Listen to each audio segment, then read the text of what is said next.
I currently have 96,650 miles. This is my stuff as of selling it. And I'm getting rid of it because I'm buying an F150 Lightning. So obviously staying electric. But I am going to get rid of this, and I didn't do a 100,000 mile review on this car. So I am going to do that video. That's going to be this video. Unfortunately, I'm not going to have the car to do any good B-roll, so I'm going to use old B-roll. I've got some pictures and stuff. And then it's going to be a lot of talking. But here's that video. 100,000 miles. Let's talk about 100,000 miles on our Tesla Model 3. This is a 2019 Tesla Model 3. It's currently got 96,650 miles on it. We're going to talk through all the maintenance, the cost, what it's like owning an EV, driving this car for pretty much 6 years. October will be 6 years, and this is September, making this video. And 100,000 miles, pretty close, right? 3,000 miles, and I'd be at 100,000. And we're making this video now because, well, I'm getting rid of it, and it's sad, but exciting at the same time. And we'll make a video about what we ended up trading it for later. But this is the 100,000 mile review of this car, and I'm not going to have pictures and B-roll because the car will no longer be in my possession.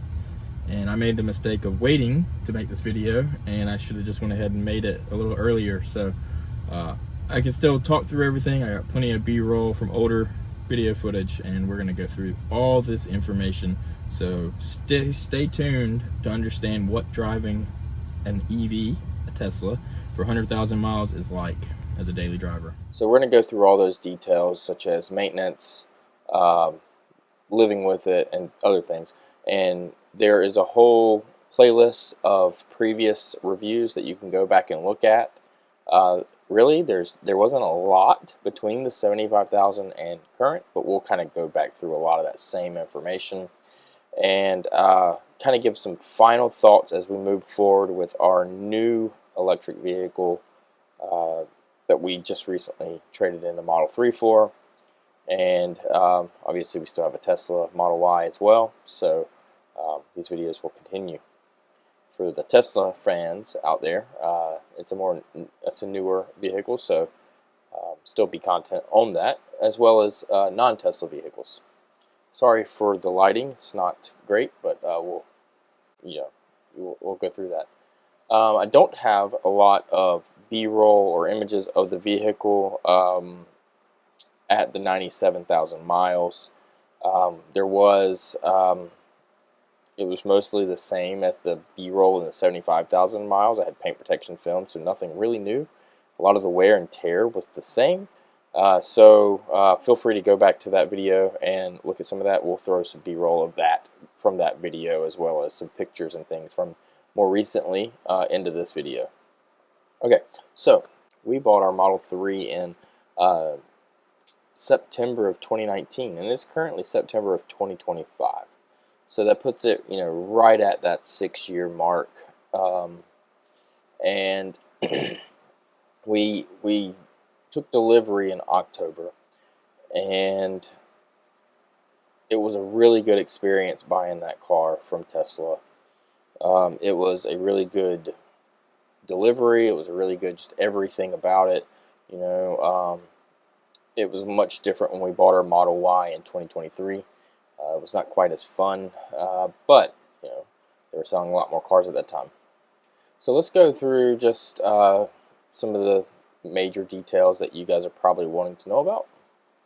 First, let's talk about battery degradation over 100,000 miles. So battery degradation, in my 75,000 mile, it was roughly 10%, right? And most of that 10%, we saw that within the first 10,000 miles of driving that car. The battery really kind of dropped, and then it plateaued, and it stayed that way pretty much up until about 80,000 miles, right after my 75,000 mile review, really. And so I was getting about 280 miles of range on that. And I would say it dropped to about 270 um, miles of range. So in reality, when you're driving on the interstate, you're probably only getting about 250 miles that you can drive at 70 miles per hour versus previous it was closer to like 280. And so roughly 15% battery degradation. And it started to get a little bit noticeable in the last year, I would say. You could tell driving, I had a 60-mile commute, you could tell driving that, I was just using more battery. I was having to charge a little bit more often, but it was completely doable. It was not an issue at all. And, it was not any sort of inconvenience. It's just these cars were so good to begin with. They were better than most cars out there. Even with that degradation, they're still just fantastic vehicles. So getting rid of it had nothing to do with the battery degradation, which that will lead us straight into the warranty issues that we saw.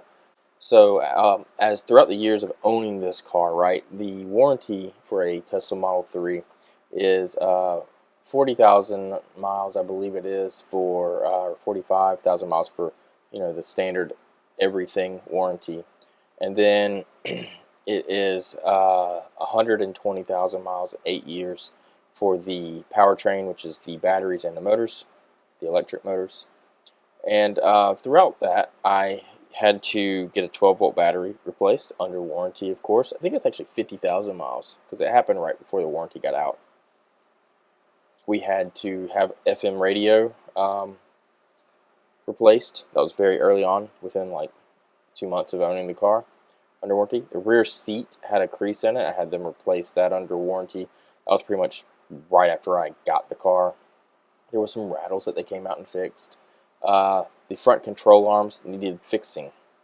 And then there was a couple of recalls, such as the wiring harness to the trunk. They had to replace it with a new one. And other than that, that was really all we had to do. And then we had maintenance, of course. Air cabin filters, we did that one time, over 100,000 miles, 97,000 miles. Tires, we ended up doing those twice. So we did them at 40,000 miles, and then we did them after our 75,000 miles, which was at 85,000 miles. For the second set of tires that I had to put on the car, so 3 sets of tires total throughout the life of the vehicle that I had it. Windshield wiper blades, usually once a year, about $216.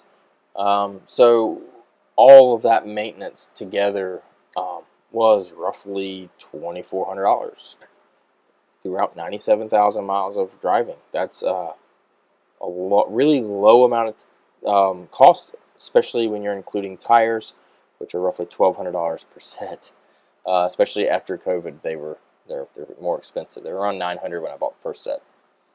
And so, bringing that up, there was an issue before I sold it that I started noticing, that the control arms seemed to start to squeak a little bit again.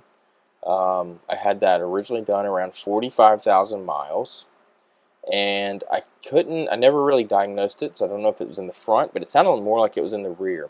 There's also this thunk sound in the rear motor. So sometimes when you would take off, you'd hear this thunk, almost like, just something going on with the rear motor. So I was planning on taking that into Tesla under warranty and having them take a look at it. It's like a diagnostics fee that they would charge you if it was not something covered under warranty. If it was under warranty, then obviously you pay nothing. I was planning on doing that, but I never did get around to it before getting rid of the car. So there was that possibility of something coming up. It was all either motor or suspension related. So there was a possibility of having, potentially, $1,200, even $1,800 repair upcoming if it was not covered by warranty. Again, I had 120,000 miles or 8 years of warranty on the motors. So if it was a motor issue, it would have been completely covered under warranty, and they would have fixed it or replaced it or whatnot. I had a good bit of room left. I had probably at least I would say at least one more, probably 1.5 years until with my driving before I ran out of warranty based on mileage. Let's talk about the interior of the car. So the interior of the car held up so good over 97,000 miles. So I have bought cars with, say, 104,000 miles on them. I have bought cars with 50,000 miles on them. Used to only buy used cars until this Model 3, actually. And the interior, the seat quality, everything in the interior, and I do take care of my vehicles, but everything looked pretty much brand new. Still, after 97,000 miles, a lot of road trips, kids and dogs in the back seats. Long as you kept it clean or you cleaned it up, the seats, the leather seating, never had any issues, never really had any rips, never had any creases from sitting on it. I'm not a small guy, weight-wise, and so it never had really any creases, from getting in and out of the car.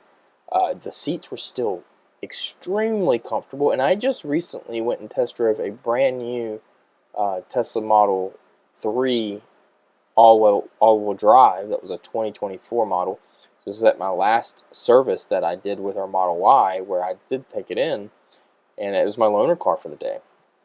And I got in from that one into my car the next, that later that day, and it was really not that much better, which says a lot about a 6-year-old car. Okay, so brand new interior. I did have a screen protector across the glass that actually did get chipped. The glass not, but the screen protector. So I'd recommend one of those if you get any car with a big screen on it. They're cheap and peace of mind, and they can save your screen, which could be expensive to repair. Glass roof,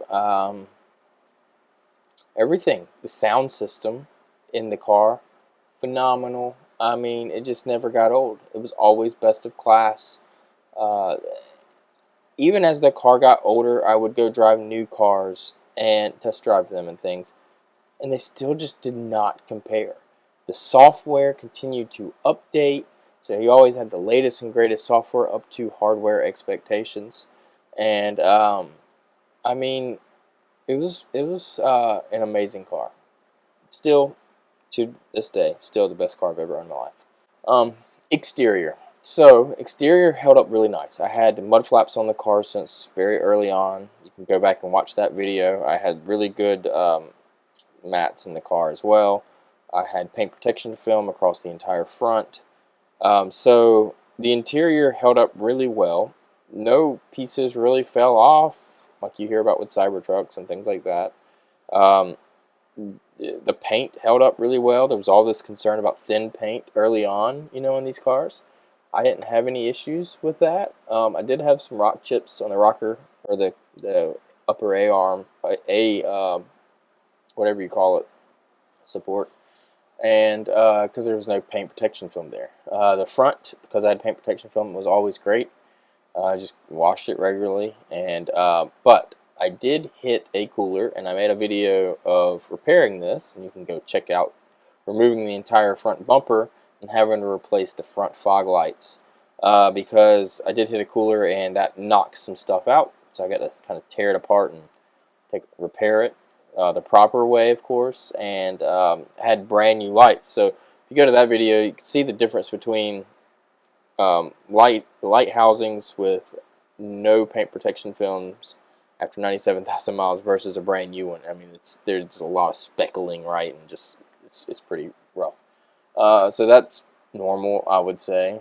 And other than that, the only thing I would say is maybe the trunk kind of got worn, so you would open and close it, and the shocks wouldn't just like pop it up.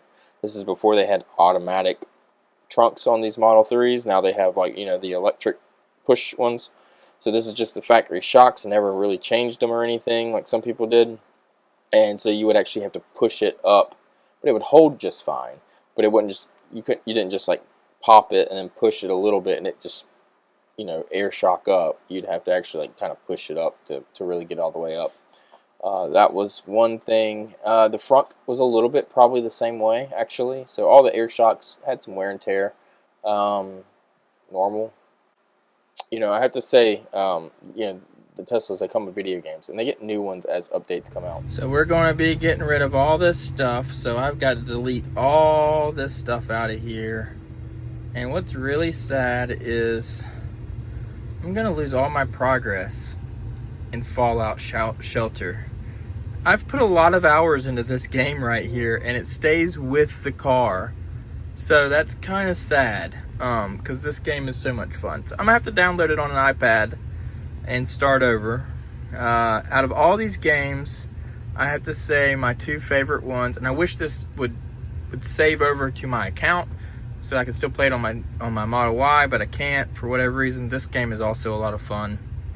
So it's sad. It is what it is, right? Make sure you take out your memory stick if you didn't have one that came with your car. If it came with your car, then you can keep it. And I am taking anything that did not come with my car, essentially, and it's going with me to go into my other car. So, yeah, we're going to get rid of her. Driving the Model 3 even after 97,000 miles is the most fantastic thing. It hugs the ground. It's so quick and snappy. You can do anything in that car. It is absolutely amazing. It is one of the best cars to drive. It's got the most control. It's small and nimble. And that was probably the thing I loved about that car more than anything, is just how much it felt like a go-kart all the time, but a comfortable go-kart. So using one as a daily driver, if you're looking for a cheaper daily driver, I cannot recommend the Tesla Model 3 with some higher mileage on it more than anything else. I mean, if you're going to look for something that has 75,000 miles on it and you're buying it for pretty cheap and you're going to use it as a daily driver, the Tesla Model 3 is the car to go with, in my opinion. If you don't need to haul anything with it, it's just to drive through traffic. It's going to update with new software for navigation and different things. You're going to get new features. And it's going to be just a phenomenal car to drive. Supercharging it was so easy. You can't charge on anything other than supercharges with a 2019, for example, because there was a hardware update to the NACS communication profile. So if you want one that's going to be able to charge on CCS or even like other outside charging companies, then you would have to get a little bit of a later version. I'm not sure when that started, but I want to say it was 2021 potentially that they started doing that, maybe 2020. So that was one thing that was a little bit of a downside. I couldn't charge at all the different chargers that are out there. I could only charge at superchargers and level 2 chargers. But for DC fast charging, it had to be superchargers. Downsides: that charging only at superchargers, maybe, but honestly, it's not a downside because they're everywhere.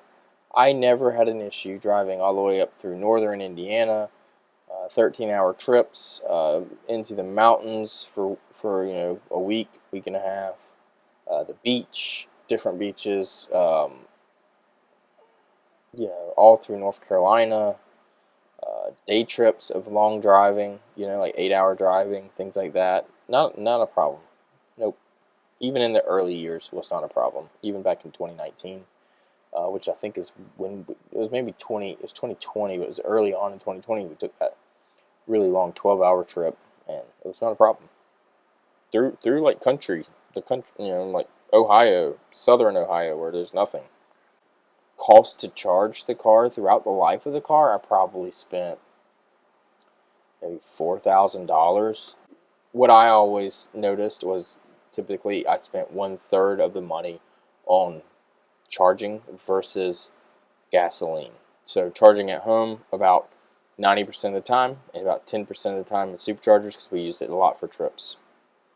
We went through the maintenance costs, so charging. The cost of the car was very cheap in comparison to other cars. Once it was paid off, it was paying for itself. It was so cheap to own. So Would I buy another one? If I didn't need a truck, I would buy a Model 3 all-wheel drive, long range, in a heartbeat.